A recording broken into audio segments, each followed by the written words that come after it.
안녕하세요. 성경 통독을 돕는 바이블 가이드입니다. 오늘은 고린도전서 1장부터 3장까지입니다.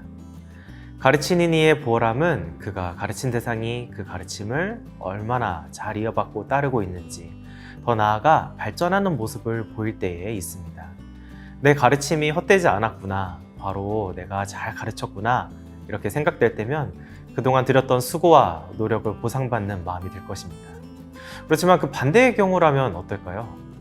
고린도 교회의 소식을 들었던 사도 바울이 딱 이와 같은 상황이었습니다. 슬프고 절망스러웠을 것입니다. 그렇지만 사도 바울은 다시 펜을 들었습니다. 다시 처음부터 시작하는 마음으로 말입니다. 고린도전서를 쓰는 사도 바울의 마음은 편치 않았습니다. 그가 개척했고 또 사랑하는 고린도 교회에 문제가 있음을 들었기 때문입니다. 그래서 바울은 그들의 문제점을 하나하나 집어가며 문제를 해결해 가고자 합니다. 제일 먼저 분열의 문제에 대해 다룹니다. 교회는 그리스도를 머리로 한 한 몸인 공동체입니다. 몸이 나누어진다는 것은 있을 수도 있어서도 안 되는 일입니다. 그렇지만 고린도 교회는 자신이 선호하는 지도자를 중심으로 나뉘어 있었습니다. 정작 각 지도자들은 아무런 상관이 없이 말입니다. 분열되는 교회에게 바울은 반문하며 전합니다. 그리스도는 나누어지지도 나누어질 수도 없다고 말입니다. 그들이 주목해야 할 것은 지도자가 아니라 머리 대신 예수 그리스도입니다. 그리고 그분이 걸어가신 십자가의 길입니다. 교회가 복음을 읽는다면 고린도 교회처럼 타인과 비교하며 높고 낮음을 저울질할 것입니다. 그리고 서로의 다름을 이해하지 못하고 결국 나뉘어질 것입니다. 그렇지만 진정한 교회는 미련해 보이는 그리스도의 십자가를 따라가며 자랑할 것입니다. 그 길만이 유일한 구원의 길이기 때문입니다. 바울은 고린도 교회에 어떻게 복음을 전했을까요? 그가 가진 신분이나 과거의 학력을 무기로 전했을까요? 그리스도인 내에서의 영향력으로 압도했을까요? 아니면 그의 지식과 지혜로 전했을까요? 모두 그렇지 않습니다. 바울은 오직 하나님을 의지하며 성령님의 능력으로 복음을 전하고 가르쳤습니다. 이를 위해 바울이 결단한 것은 바로 예수 그리스도와 그가 박힌 십자가 외에는 알지 않기로 했다는 것입니다. 오직 하나님께서만 영광을 받으셔야 함을 바울은 알고 있었기 때문입니다.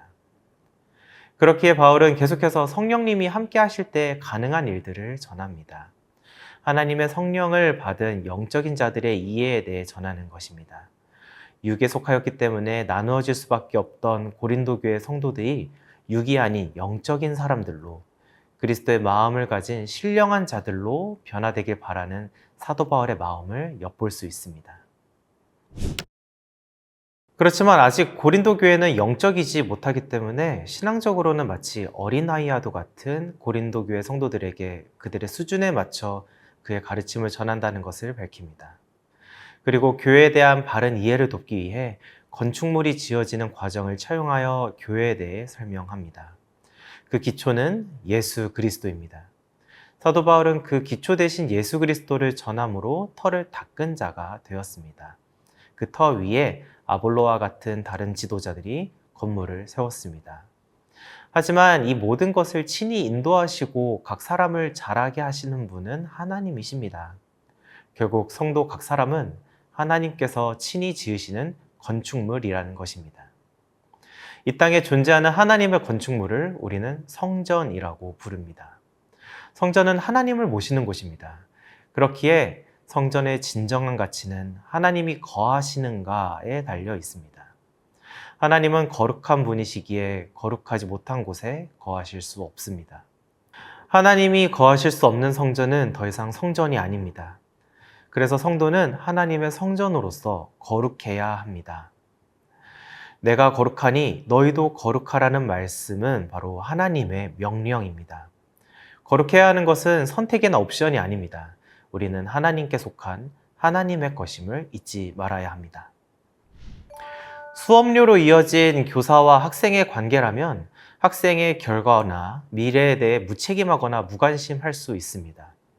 그러나 바울에게 있어 고린도 교회는 자녀와도 같은 존재였습니다. 바울은 그리스도 안에서 복음으로 고린도 교회를 낳았다고 고백합니다.